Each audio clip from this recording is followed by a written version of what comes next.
पिछले 4 महीने से बैठे हुए हैं सरहद में।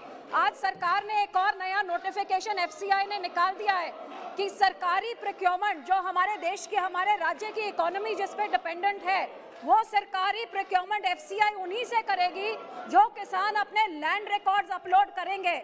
मैं उस राज्य से आती हूँ सर, जहाँ पे 40% वैसे लोग हैं जिनकी जमीनें नहीं हैं। कोई अपने राज्य से बाहर गया है तो अपना जमीन ठेके में दे देता है, कोई विदेश में बैठा है वो अपना जमीन ठेके में दे देता है, उसके पास जमीन नहीं है किसी जमींदार से लेके देता है। अब FCI के सर्कुलर के हिसाब से जब तक वो लैंड रिकॉर्ड अपलोड नहीं करेगा, FCI सरकारी खरीद नहीं करेगी, तो ये 40% ये बेजमीन वाले किसान कहाँ जाएं? ये नई चीजें। दूसरी बात सर, ये कह रहे हैं विकल्प दिया है।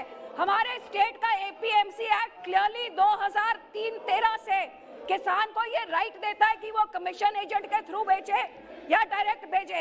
ये कहते हैं FCI एक्ट में ये कोई संशोधन नहीं करेंगे, स्टेट एक्ट है इंटरफेयर नहीं करेंगे, डायरेक्ट इंटरफेरेंस है। फेडरल स्ट्रक्चर के हर एक चीज में इंटरफेयर करके जो अच्छा खासा चल रहा है उसको तोड़ने के काम कर रहे हैं। क्यों कर रहे हैं? माननीय अध्यक्ष जी, मेरी बहन अभी तक तो मंत्रिमंडल में ये सब विषयों को स्वीकार करके और एक पारदर्शी तरीके से देश में काम हो, देश में प्रोक्योरमेंट हो, उसके लिए बहुत उत्तेजना के साथ काम करा करती थी।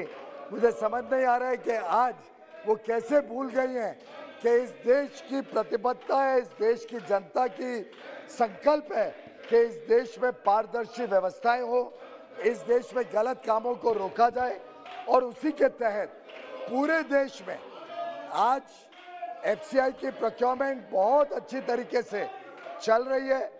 देश भर के किसान अपनी उपज का मूल सीधा सरकार से लेते हैं, डिजिटली लेते हैं, लेकिन मात्र एक राज्य है जहां पे वो कहते हैं कि नहीं, हम किसान को पूरी मूल नहीं देंगे, हम किसान के खाते में पैसा नहीं डालेंगे। और उसके पीछे क्या हेतु है, क्या उसके पीछे उनकी परिकल्पना है? क्या वो किसानों का पैसा हड़पना चाहते हैं? क्या वो किसानों को पूरी मूल नहीं पहुंचाना चाहते हैं? मैं समझता हूं कि हमें पूछने के बदले जैसे पहले वो राज्य सरकार को पूछा करती थी, वैसे वो राज्य सरकार को पूछे कि आज पारदर्शी व्यवस्था मोदी सरकार किसानों के हित में ला रही है, मोदी सरकार किसानों को पूरा दाम दिला रही है। और रही बात लैंड रिकॉर्ड की, तो किसानों से ही तो खरीदेंगे। जिसकी भी लैंड है, लैंड रिकॉर्ड अपडेट कर दे कि मैंने इसको किराए पे दिया हुआ है, तो खरीदने में तो कोई हमने मना नहीं किया है। लेकिन लैंड रिकॉर्ड नहीं अपडेट करना, लैंड में कितना उपज हुआ है, आखिर जमीन का एक उपज तो पता चलेगा।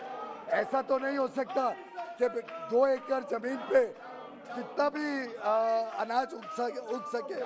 मैं समझता हूँ माननीय सांसद को आपके माध्यम से बताना चाहूँगा, एक अच्छी ईमानदार पारदर्शी व्यवस्था किसानों के हित में, किसानों को पूरा पैसा मिले और गलत जगह इस देश के करदाताओं का पैसा ना जाए, ये हम सबकी सामूहिक जिम्मेदारी है। क्वेश्चन नंबर 202 सुनीता दुग्गल जी। क्वेश्चन नंबर 202 माननीय मंत्री।